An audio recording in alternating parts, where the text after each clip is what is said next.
कहानी झारखंड के धनबाद डिस्ट्रिक्ट की है। बहुत ही दिलचस्प कहानी है, बहुत ही रियलिस्टिक कहानी। पूरी कहानी को सुनना और अपना राय ज़रूर कमेंट बॉक्स में देना। मोमिता सेन नाम की एक लड़की होती है जिनका आईपीएस में सिलेक्शन हो जाता है। तकरीबन उनकी उम्र 32 साल के अप्रॉक्स होती है।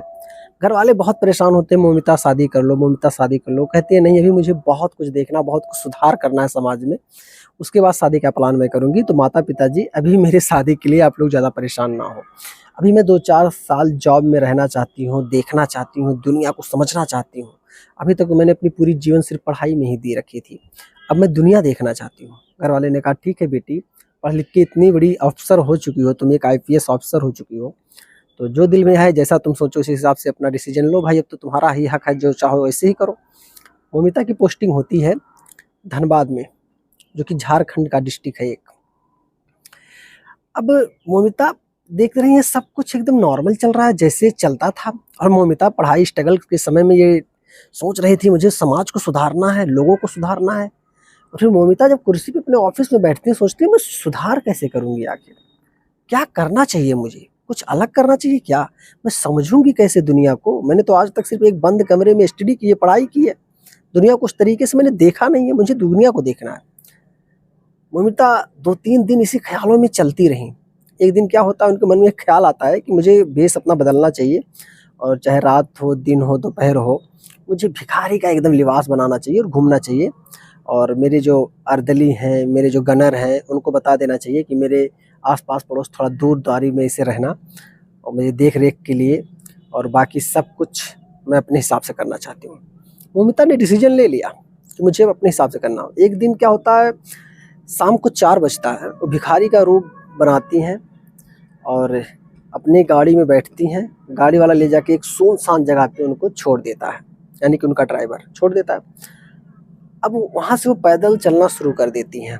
आती हैं तो पहला वो सोचती है कहाँ जाएँ, बाज़ार में तो भीड़-भाड़ है, सब कुछ वैसे ही चलता है, कुछ अलग करना चाहिए मुझे। तो क्या करती हैं, आती हैं थाने पे, वहाँ नज़दीक में, जहाँ उनका ड्राइवर उनको छोड़ता है मोमिता जी को, और नज़दीक में एक थाना होता है।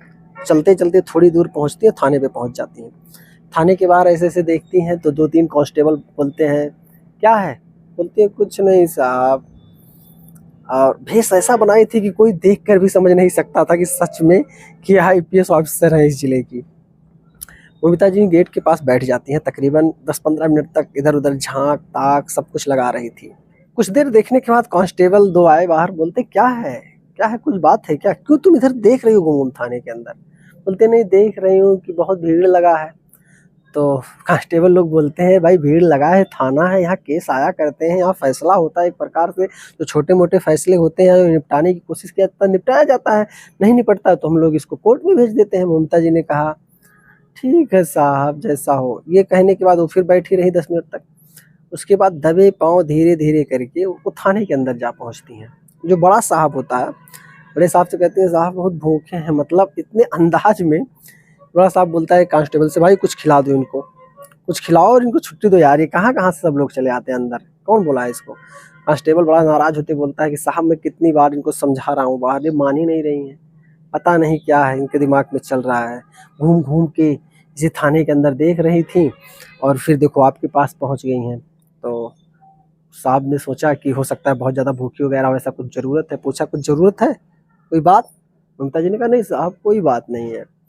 उसने कहा ठीक है, ऐसा बात है, खाना-वाना खा लो, तो भी भूख-वूख लगा हो, कुछ पैसा दे देना, कांस्टेबल से बोला। कांस्टेबल ने कहा ठीक है साहब। उनको बाहर से कुछ खाने के लिए मँगाया, खाई-पी, उसके बाद थोड़े जो 100-200 रुपए उनको देना था दे दिया, और वहीं पे वो बैठी रहती हैं।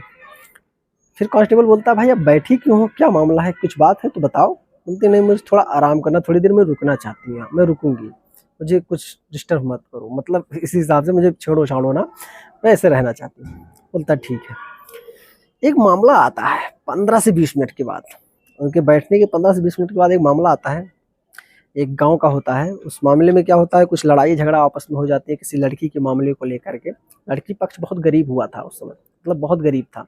लेकिन जो लड़के वाले पक्ष से थोड़ा मजबूत थे, तो लोग थाने पे आते हैं जब, तो लड़की वाले पक्ष को दबाना चाहते हैं, पुलिस को पैसा खिला करके, कि पुलिस को पैसा खिला दिया जाए ताकि लड़की के पक्ष की सुनवाई ना हो और ये दौड़ते रहें इसी तरीके से।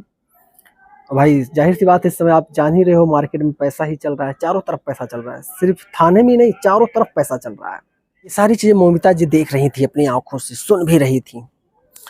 ममता जी ने देखा, पूछा सब कुछ। लड़की वाले जो लड़की के माँ बाप थे रो रहे थे, बिलख रहे थे, साहब हमारी मदद करो साहब, ये लोग ऐसे कई दिनों से कर रहे हैं, मेरी बिटिया को छेड़ते हैं, इसी तरीके से टॉर्चर करते हैं, आज तो हद ही हो गया, तब हम लोग थाने पहुंचे, साहब बिल्कुल छोड़ना मत इसको। पुलिस वाला ऊपर से उनको ही डांट रहा था, लड़की वाले के, भाई लड़की को भी डांटा, लड़की के माता पिता को भी डांटा, बोल के डांट के बैठा दिया, बोला ज्यादा बात करोगे जेल में बंद कर देंगे।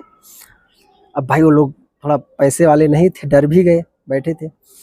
जो लड़के वाले थे कुछ पैसा वैसा दे दिए, पैसा वैसा देने के बाद उसके बाद वहाँ से रवाना हो गए। फिर पुलिस वाले ने रपट वपट हेन तेन फेन फलाना ढिमाका दर्ज वर्ज किया, लड़की की बातों को सुनकर, उसके माँ बाप को सुनकर। उससे बोला जाओ घर पे, फिर देखते हैं कार्रवाई होगा, जो कर देंगे, आप परेशान ना हो जाओ। अब वो लोग भाई हाथ जोड़े, साहब ठीक है देख लेना अपने हिसाब से, हम लोग जा रहे हैं। तब तक ये जो भिखारी के भेष में बैठी थी आईपीएस ऑफिसर खड़ी होती हैं, बोलते हैं क्या बात है? तो बोलते हैं आपको क्यों बताएं, आप जाओ, आप भाई अपना देखो, हम लोगों को परेशान ना करो ज़्यादा। ये चीज़ें सुनने के बाद वो बोलते हैं नहीं आप बताओ, इत्मीनान से बताओ। अब इनका ये लैंग्वेज सुनने के बाद जो प्रशासनिक अधिकारी थे, जो और भी लोग कांस्टेबल वगैरह एसआई वगैरह थे, सबके पसीने छूटने लगे, भाई ये भिखारी इस लैंग्वेज में बात कर रही है, बीच बीच में अंग्रेजी शब्द का भी प्रयोग कर रही थी। सारी चीज़ें उस लड़की के माता पिता ने, लड़की ने सब कुछ खुलकर बताया। आईपीएस ऑफिसर साहिबा ने तुरंत एक्शन लिया इस पे और जोर से फटकार लगाई जो भी कांस्टेबल वगैरह थे, एसआई वगैरह थे सबको, और वार्निंग करते हुए कहा आइंदा से अगर ऐसी कोई चीज़ मेरे सामने आती है, मैं आप लोगों को तुरंत सस्पेंड करूंगी, जेल भी होगा, जुर्माना भी उतरेगा आप लोगों के खिलाफ। इसलिए आप लोगों को इस जगह पे अगर बैठाया गया है तो लोगों की मदद करने के लिए, सुनने के लिए, जो सच है उस पे आप कार्रवाई करो, ना कि पैसा ले करके सच को दबाओ, झूठ को उठाओ। ये सब काम आप बिल्कुल मत करना, नहीं तो फिर आगे बहुत बुरा हो सकता है। अब पूरे थाने के जितने छोटे छोटे कर्मचारी थे, एसआई, कांस्टेबल और भी सारे लोगों को पसीना छूटने लगे, डर गए, मैडम मैडम करने लगे। लेकिन कहा कल आके मेरे ऑफिस में आप सब लोग, पूरे थाने के जितने लोग, सब लोग मिलो, फिर मैं आगे खबर लेती हूँ आपका। तो दोस्तों कहीं ना कहीं मेरे ख्याल से इस कहानी को जब मैंने सुना तो मुझे ये लगा कि अगर उस लड़की के माँ बाप को न्याय मिला तो शायद भिखारी के लिबास में बैठी आईपीएस ऑफिसर सुष्मिता की वजह से ही मिला, नहीं शायद नहीं मिल पाता न्याय। क्या इस बात से आप सहमत हो? तो अगर वीडियो पसंद आई हो तो वीडियो पे लाइक करना, चैनल पे नए हो तो सब्सक्राइब करना। इसी तरीके से अच्छी से अच्छी रियलिस्टिक स्टोरी सुनने के लिए आप दोस्त सब्सक्राइब जरूर कर लेना। मिलेंगे जल्दी। जय हिंद।